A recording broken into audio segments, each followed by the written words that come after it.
안녕하십니까. 4월 14일 화요일 아침입니다.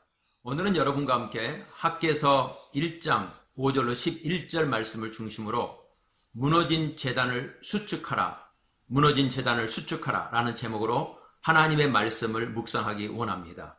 이스라엘 백성들이 팔레스타인으로 돌아와서 그들은 16년 동안 성전을 짓다가 힘들어서 짓지 못하고 그들의 삶에 매진을 했습니다.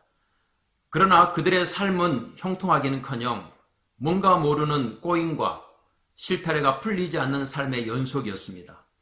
오늘 학개는 팔레스타인으로 돌아온 이스라엘 백성들의 삶을 이렇게 묘사하고 있습니다. 6절, 너희가 많이 뿌릴지라도 수입이 적으며 먹을지라도 배부르지 못하며 마실지라도 흡족하지 못하며 입어도 따뜻하지 못하며 일꾼이 삭슬 받아도 그것을 구멍 뚫어진 전대에 넣음이 되느니라. 뿐만 아니라 9절에 보면 많은 것을 팔았으나 도리어 적었고 너희가 그것을 집으로 가져갔으나 내가 불어버렸느니라. 10절과 11절에서도 하늘은 이슬을 그쳤고 땅은 산물을 그쳤으며 라고 말하고 있습니다. 우리 삶 속에 열심히 뭔가를 하고 있지만 그럼에도 불구하고 우리 삶이 꼬이고 열매가 없고 계속적인 고통 속에 직면했을 때 우리는 한 가지 중요한 일을 해야 합니다. 그 일이 무엇입니까? 학개 선지자는 5절과 7절에서 너희는 자기의 소위를 살펴볼지니라 라고 말하고 있습니다. 우리 삶이 꼬여 있을 때 우리는 우리 삶에 대한 총체적인 점검을 해야 하는 것입니다. 우리의 삶을 점검해 보면 우리의 문제가 보이기 시작합니다. 그 문제는 어떤 문제입니까? 이스라엘 백성들이 팔레스타인으로 돌아와서 열심히 살았지만 그들의 삶에 열매가 없었던 그 이유가 무엇이었습니까? 하나님은 한 단어로 이렇게 설명하고 있습니다. 10절, 그러므로 너희로 말미암아. 그러므로 너희로 말미암아.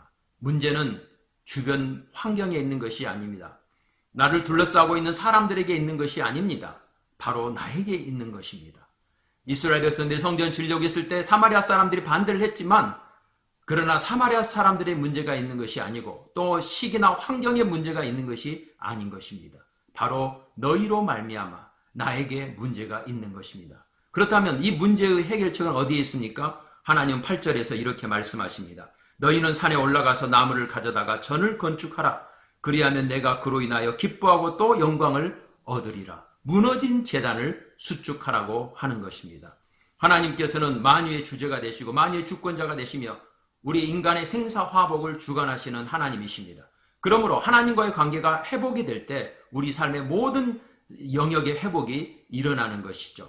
야곱은 세겜에 머물러서 무역을 하면서 세겜 사람들과 교류하는 동안에 딸 디나가 강간을 당하고 그로 인해서 가족적 재난에 직면하게 됩니다. 그때 하나님은 야곱에게 모든 우상을 땅에 묻고 베델로 올라가라고 말씀합니다. 베델은 하나님의 집이라는 뜻입니다. 베델은 하나님께서 야곱에게 나타나셔서 말씀하신 장소입니다.